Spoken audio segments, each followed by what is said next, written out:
नमस्कार साथियों, कैसे हैं आप? आशा करता हूँ ठीक होंगे।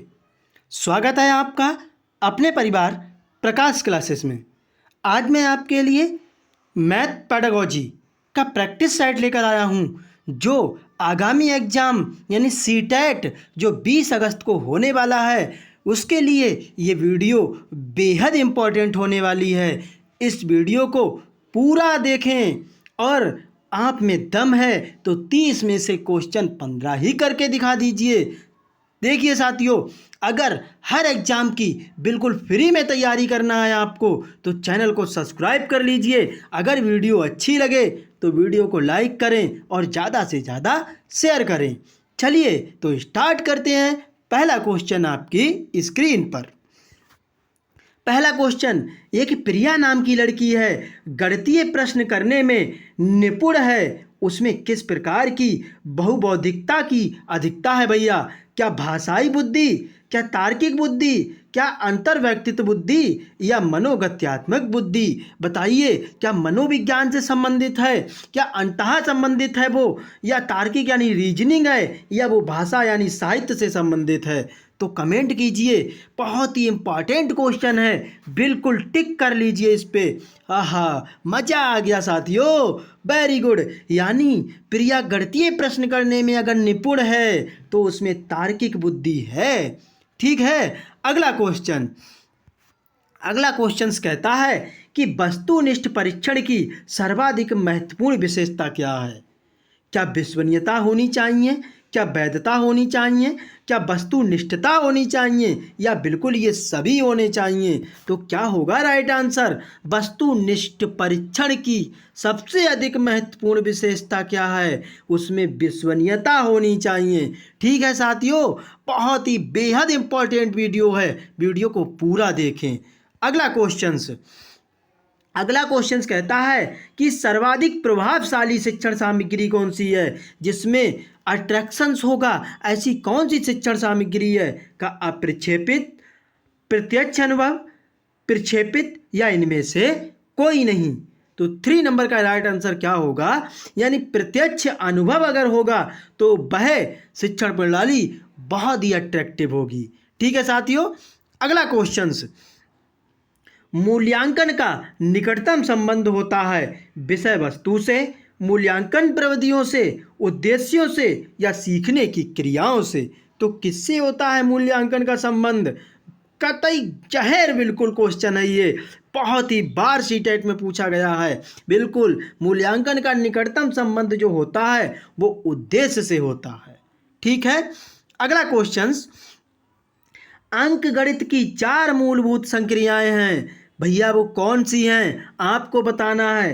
क्या योग, भाग, परिणाम और क्षेत्रफल ज्ञात करना, परिकलन, संगणना, रचना करना और समीकरण बनाना, योग, गुणा, भिन्नों को दशमलव में बदलना और समाकृतियों की रचना करना, योग, व्यवकलन, गुणा और भाग। व्यवकलन का मतलब होता है भैया घटाओ।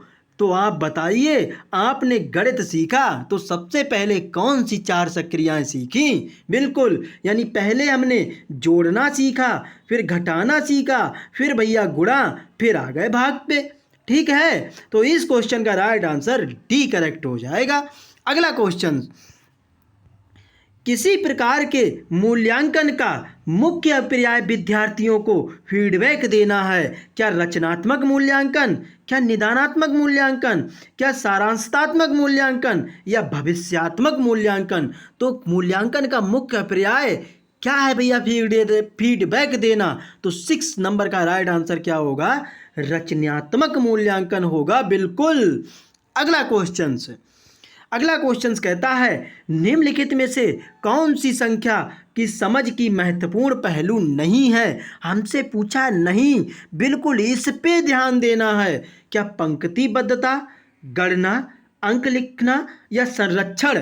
देखो, पंक्तिबद्धता भी होना चाहिए, ठीक है, संख्या को गणना भी करना होना चाहिए, अंक लिखना, लेकिन संरक्षण करना कोई भी संख्या की समझ का महत्वपूर्ण पहलू नहीं है। ठीक है। अगला क्वेश्चन, राष्ट्रीय पाठ चर्चा रूपरेखा यानी एनसीएफ 2005 से ये क्वेश्चन है के अनुसार विद्यालय में गणित शिक्षण का संकीर्ण उद्देश्य क्या है? क्या रैखिक बीजगणित से संबंधित दैनिक जीवन की समस्याओं की शिक्षा, या संख्यात्मक कौशलों का विकास, या बीजगणित पढ़ाना, या परिकलन व मापन पढ़ाना? तो एनसीएफ 2005 के अनुसार विद्यालय में गणित शिक्षण का संकीर्ण उद्देश्य क्या है, ये आपसे पूछा गया है। बिल्कुल, संख्यात्मक कौशलों का विकास करना, यही आपका गणित शिक्षण समझा गया है एनसीएफ 2005 में। अगला क्वेश्चन, गणित की शिक्षा का मुख्य ध्येय क्या है? क्या ज्यामिति के प्रमेय और उनके प्रमाणों का स्वतंत्र रूप से सृजन करना, विद्यार्थियों को गणित समझने में सहायता करना, उपयोगी क्षमताओं को विकसित करना, या बच्चों की गणितीय प्रतिभाओं का विकास करना? बिल्कुल, गणित की बिल्कुल मुख्य उद्देश्य क्या है, ये आपसे पूछा गया है। बिल्कुल, यानी बच्चों की गणितीय प्रतिभाओं का विकास करना ही गणित की शिक्षा का मुख्य उद्देश्य है। क्या साथियों, वीडियो पसंद नहीं आ रही है? किसी ने भी लाइक नहीं की है। इतनी मेहनत से ये वीडियो मैं आपके लिए लेकर आया हूँ, एक लाइक तो बनता है। और ज़्यादा से ज़्यादा शेयर कीजिए वीडियो को। हर एग्जाम की फ्री में तैयारी करवाएगा प्रकाश क्लासेस, बस सब्सक्राइब कीजिए। और जब आपका सिलेक्शन हो जाए तो अनसब्सक्राइब कर देना, कोई भी फर्क नहीं पड़ेगा। अगला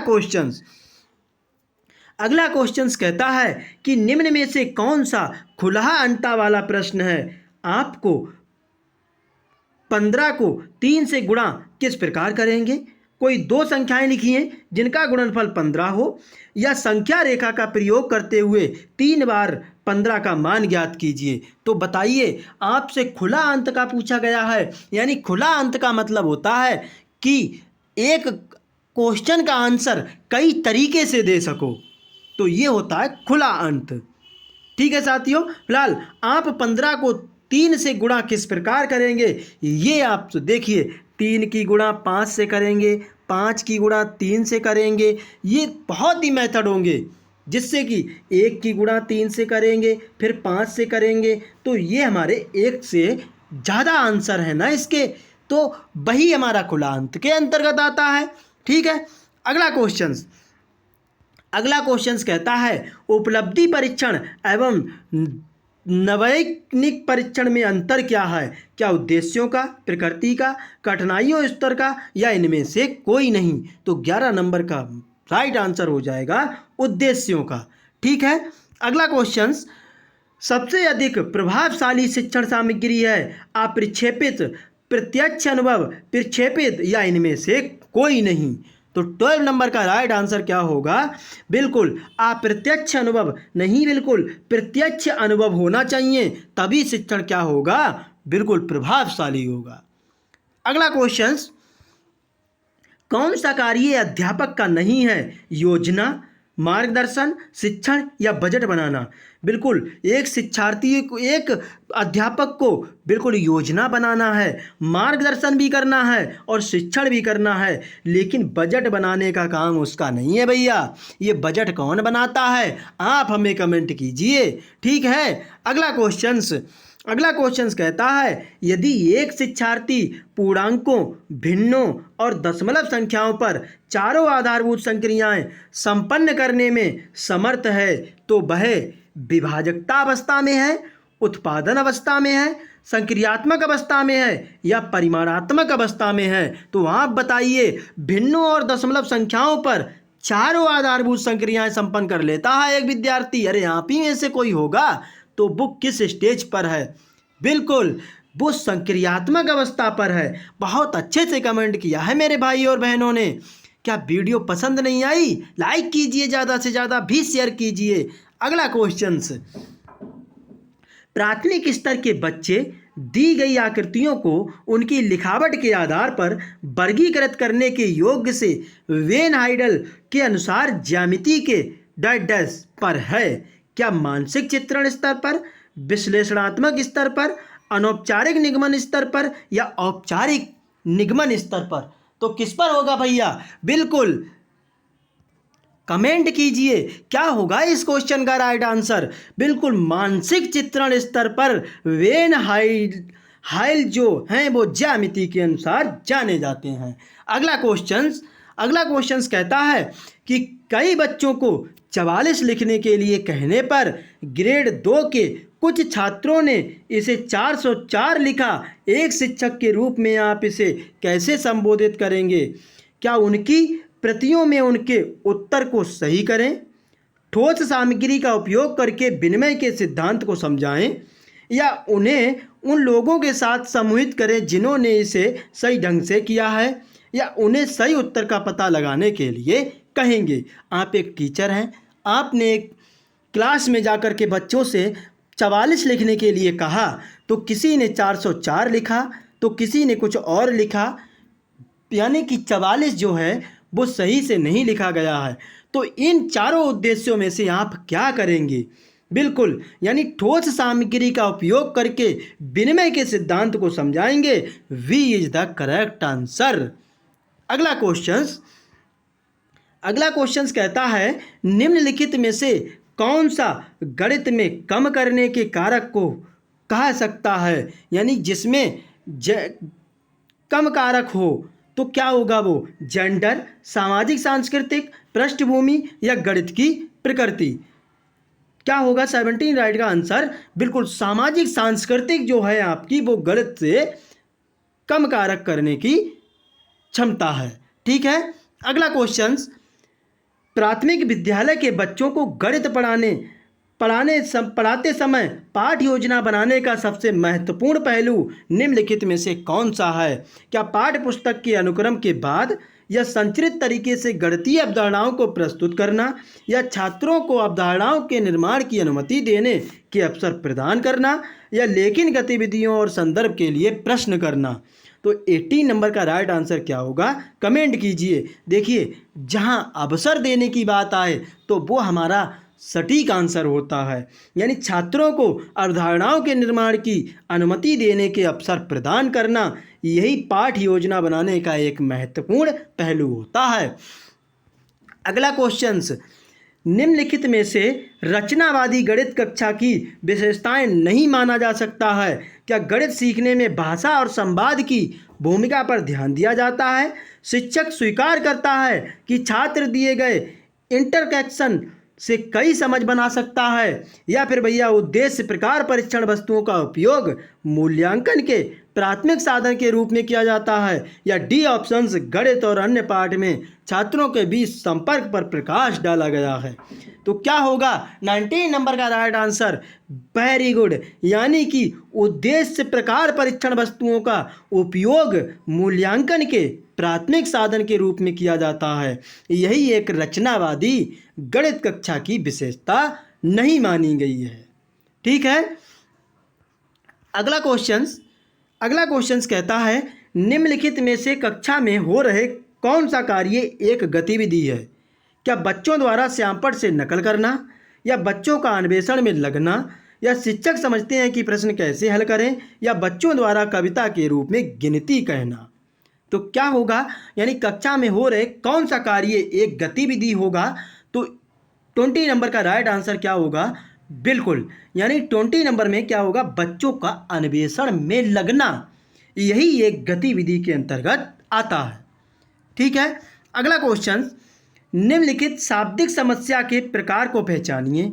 मेरे पास 6 पेंसिल हैं और मनीष के पास मेरे से 2 अधिक हैं। मनीष के पास कितनी पेंसिल हैं? तो ऐसा क्वेश्चन किस में आएगा? क्या वैकल्पिक जमा, क्या वैकल्पिक घटा, या तुलनात्मक जमा, या तुलनात्मक घटा? तो क्या होगा राइट आंसर? बिल्कुल तुलना की जा रही है। मेरे पास 6 तो आपके पास 8, एक तुलना की जा रही है, और जमा है यानी जमा का मतलब जोड़। ठीक है। अगला क्वेश्चंस कहता है निम्नलिखित में से क्या गणितीय तर्कणा का सूचक है? क्या परिकलन में निपुणता की क्षमता, विभिन्न परिस्थितियों में सही सूत्रों को स्मरण करने की क्षमता, या गणितीय संकल्पनाओं की परिभाषा देने की क्षमता, या गणितीय प्रक्रिया की तर्क संगतता देने की क्षमता? तो क्या होगा राइट आंसर 22 का बिल्कुल, यानी गणितीय प्रक्रिया की तर्क संगतता देने की क्षमता ही गणितीय तर्कणार्थ सूचक के अंतर्गत आती है। अगला क्वेश्चन कहता है वॉन हेले स्तर जिस विकास की अवस्थाओं का संकेत करते हैं वह हैं ज्यामितीय चिंतन, भिन्न या संख्या की संकल्पना या स्थानीय मान। वॉन हेले जो है आपके वो ज्यामितीय चिंतन के लिए जाने जाते हैं, बिल्कुल याद रखना और इस क्वेश्चन का स्टार लगा लेना और स्क्रीनशॉट भी ले लेना, बहुत ही क्वेश्चन पूछा जाता है। अगला क्वेश्चन, एक संख्या का दशमलव निरूपण समझने के लिए निम्नलिखित में कौन सी पूर्व जानकारी का ज्ञान होना चाहिए? क्या योग, व्यवकलन, स्थानीय मान या गुणा? दशमलव निरूपण समझने के लिए तो क्या होना चाहिए? 24 का राइट आंसर कतई बिल्कुल सही कमेंट किया है मेरे भाई और बहनों ने, यानी कि स्थानीय मान का पता होना चाहिए। ठीक है, अगला क्वेश्चन कहता है बच्चों को भिन्न की संकल्पना पढ़ाने के लिए निम्नलिखित में से क्या अत्यंत उपयुक्त है? क्या किजनियर छड़े, गिनतारा, जियो बोर्ड या संख्या चार्ट? तो भिन्न की संकल्पना पढ़ानी है तो क्विजनियर छड़े की आवश्यकता पड़ती है। ठीक है, यानी इस क्वेश्चन का राइट आंसर फर्स्ट करेक्ट हो जाएगा। अगला क्वेश्चन, निम्नलिखित कथनों में से किसमें संख्या 3 का योग क्रम सूचक भाव में हुआ है? क्या इस डिब्बे में 3 पेंसिलों के कई समूह हैं? मैं इस इमारत की तीसरी मंजिल पर रहता हूँ। इस घर में 3 कमरे हैं, प्रत्येक समूह में 3 टीम सदस्य हैं। तो क्या होगा 26 का राइट आंसर बिल्कुल, यानी कि मैं इस इमारत की तीसरी मंजिल पर रहता हूँ 3 का योग क्रम सूचक भाव से हुआ है। अगला क्वेश्चन, कौन सा कार्य अध्यापक से संबंधित नहीं है? ये क्वेश्चन रिपीटेड हो गया है, मैंने आपके लिए बताया, यानी कि इस क्वेश्चन का बजट बनाना हो जाएगा। अगला क्वेश्चन, निम्नलिखित में से कौन सा क्रियाकलाप बच्चों में त्रिविम समझ को विकसित करने के लिए अधिक उपयुक्त है? क्या चंद्रमा के उदय होने का समय लिखना, संख्याओं को संख्या रेखा पर निरूपित करना, बोतल के ऊपरी दृश्य को चित्रित करना या फिर मानचित्र पर शहरों का स्थान निर्धारण करना? तो 28 का राइट आंसर क्या होगा? बिल्कुल, बोतल के ऊपरी दृश्य को चित्रित करना ही आपका त्रिविम समझ को विकसित करता है। ठीक है, अगला क्वेश्चन, 2 दशमलव वाली संख्याओं के गुणनफल जैसे कि 0.3 गुणा 0.2 बराबर 0.06 की संकल्पना को समझाने के लिए निम्नलिखित में से कौन सा शिक्षण अधिगम साधन उचित है? क्या संख्या चार्ट, ग्राफ पेपर या डायनिस ब्लॉक्स या टेलर का गिनतारा? तो मैं आपको बता दूं, दशमलव की संख्याएं आपको पढ़ानी है तो बिल्कुल ग्राफ पेपर लेके आइए, बहुत अच्छे से समझ में आएगा बच्चों को। अगला क्वेश्चन, लास्ट क्वेश्चन है इस वीडियो का, गणितीय अध्यापन को प्रभावी बनाने के लिए निम्नलिखित में से कौन सी विशेषता नहीं है? क्या छात्रों की त्रुटियों के प्रतिरोध पर केंद्रित होना या प्रतिदिन के अनुभवों के साथ संबंध स्थापित करना या एक ही संकल्पना के लिए विभिन्न शिक्षण अधिगमों का प्रयोग करना या एक नई संकल्पना का परिचय देने के लिए समय के नियम का कठोरता से पालन करना? तो क्या होगा 30 नंबर का राइट आंसर बिल्कुल राइट हो जाएगा आपका, एक नई संकल्पना का परिचय देने के लिए समय के नियम का कठोरता से पालन करना बिल्कुल नहीं, ये एक विशेषता नहीं है। एक ही संकल्पना के लिए विभिन्न शिक्षण अधिगमों का प्रयोग करना बिल्कुल है। प्रतिदिन के अनुभवों के साथ संबंध स्थापित करना है। छात्रों की त्रुटियों के प्रति केंद्रित होना, ये भी बिल्कुल विशेषता है। ठीक है साथियों, ये वीडियो आपको कैसी लगी एक बार मुझे कमेंट करके ज़रूर बताना। हर एग्ज़ाम की तैयारी बिल्कुल फ्री में करने के लिए चैनल को सब्सक्राइब कर लें। ऐसी ही वीडियो मैं आपके लिए पर डे लाता रहूँगा और एग्ज़ाम तक आपका साथ देगा प्रकाश क्लासेस। जय हिंद साथियों।